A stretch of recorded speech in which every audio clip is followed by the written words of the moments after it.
Hi, everybody. Thanks for joining in. It's Thursday, so the weekend's almost here, so I'm pretty excited about that. And the Jets game on Sunday against the Broncos is going to be a big game for us. But first of all, I want to take time to thank everybody for leaving the comments.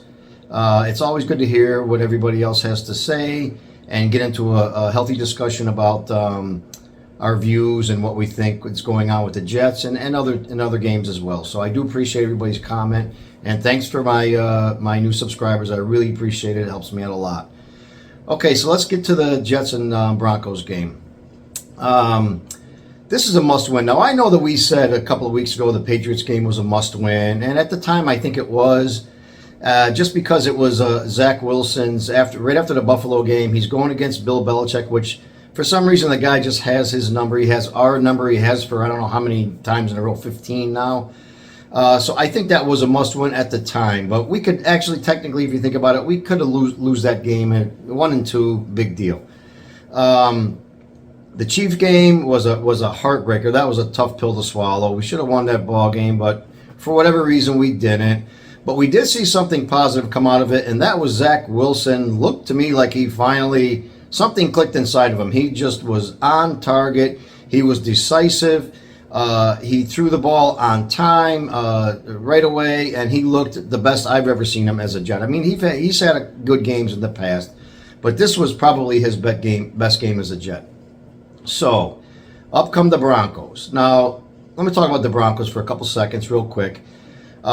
This team, they came back in a big comeback last week and won, beat the Chicago Bears, but let's face it, it's the Chicago Bears. And no offense to the Bears, but this is a bad football team. This might be the worst football team in the NFL. It's hard to say either way, but they're just in a bad spot there in Chicago. So, but still, they came back from down by I think it was 21 points, and they won the game. So that gives a team a lot of hope. That gives a team a lot of positive going into the next game, which is our game, the Jets game. But in all likelihood, in all reality, I should say, is the Jets on paper should win this ball game. There should, even if Zach Wilson plays mediocre, not even like he did against the Chiefs, this on paper should be a Jets game, hands down. Now Zach last week against the Chiefs, he was 28 for 39 for 245 yards, 2 touchdowns, no picks. I know he had the terrible fumble toward the end of the game that really was a crusher. But all in all, he was spot on. I mean, he was spot on last week. If we can get that kind of play, even somewhere near it, you know, this should be a Jet win without any problem, because the Denver Bronco defense right now is giving up 37.5 points per game. They're giving up over 170 yards rushing, 285 yards passing per game. That is historically bad. As a matter of fact, I think they're on pace to be one of the worst defenses in the NFL history since they've been covering these numbers. So there's room here for us to score, for us to move the ball, and for us to keep the ball. Now, yesterday I did find out that apparently Robert Saleh finally said Breece Hall, there's no more restrictions on his snap count. Now, I didn't even know there was, to be quite honest with you, because we all been wondering over the past couple of games, how come Breece Hall's only getting the ball 6 times, 8 times, 5 times? What the hell's going on here? And Dalvin Cook comes in, and I don't know, he looks like he's got no skip in his step anymore. Maybe he's just getting acclimated to our system. I'm not really sure. But and Michael Carter dropped the ball last week. That was really a crucial one. I think that's an easy field goal. That's the one where Berline missed it. But either way, I think Michael Carter should get some more snaps and see how because when he gets the ball, he's pretty dynamic. But anyway, the fact that Breece Hall now has no more restrictions, which I didn't even know he had, we should be able to run the ball down this team's throat. We did it last year. We should do it this year. And that will, I believe that will open up the pass game, which they are one of the worst in the whole league. They're allowing 285 plus yards passing per game.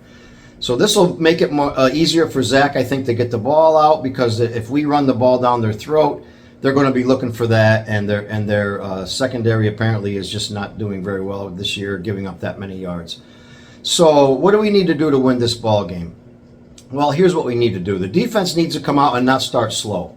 No more of this spotting a team 7 points, 10 points, and then we have to come back. I just think that's always bad. Not that the Jets can't do it and Zach can't do it. He may have a little bit more going into this game. He's a little more positive about himself. But we can't give up touchdowns on the team's first drives. We got to stop. Defense has got to stop them if they get the ball first or second, whichever.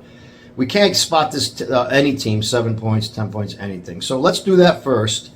And when we have the ball, let's run the ball down the Broncos' throats. They are giving up tons of rush yards, tons of points per game. That will open up the pass game for Zach to get comfortable. I want to see a lot of play action because he was great last week. I think he was 7 for 8 when they were running play action plays. So I think that is when Zach is at his best, play action. He's just really good at it, and he's getting better at his fakes, finding guys, getting the ball out quicker. So, one, defense, don't spot these guys any points. I don't care if it's Denver Broncos, the Bears, who it is. You can't keep spotting teams points. You got to start out strong.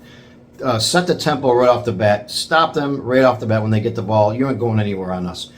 Jets get the ball. Let's run it down their throats. A lot of play action. Zach will be able to get some throws out. And I think that this really should be a Jet win. And going into the Eagles game next week, I'm going to do obviously some videos way before that. But I think real quick, the Eagles are just a team that's begging to get beat. They struggled against the Washington Commanders last week. They had going to overtime when they really had the game. So this is an Eagle team. I know they're great. I know they're good. They're probably the NFC's elite team, one of them anyway. But I'll tell you what, they're just dying to get beat. So if the Jets can come out here with a very good win against the Broncos, and just let everybody know that this was no joke with Zach. This wasn't a one-off. It wasn't an outlier. He's playing ball now. He sees it. And if we can get out of there with a good, strong win against the Broncos and going and playing the Eagles next week before our bye, because we got some easier games coming up in the future after the bye. The Giants, the Raiders, the Chargers. These, to me, are all winnable games. But it's all going to depend on how Zach Wilson plays. Come out there, do your thing like you did against the Chiefs. Play positive, be comfortable, relax, and I think this is a Jet win no matter what. There's no reason we should lose this game, because losing this game is going to set us back so far, and all the doubters are going to come back out, and Zach against the Chiefs, that was a freak thing. That can't happen. So come out defense, stop them, run the ball down their throat, open up the pass game, some play action, and I think this is a Jet victory. So I appreciate everybody, the comments I've been getting lately, and please hit the like button if you enjoyed the video. And don't forget to subscribe to my channel on the way out, and I will be talking to everybody very soon. Have a great day.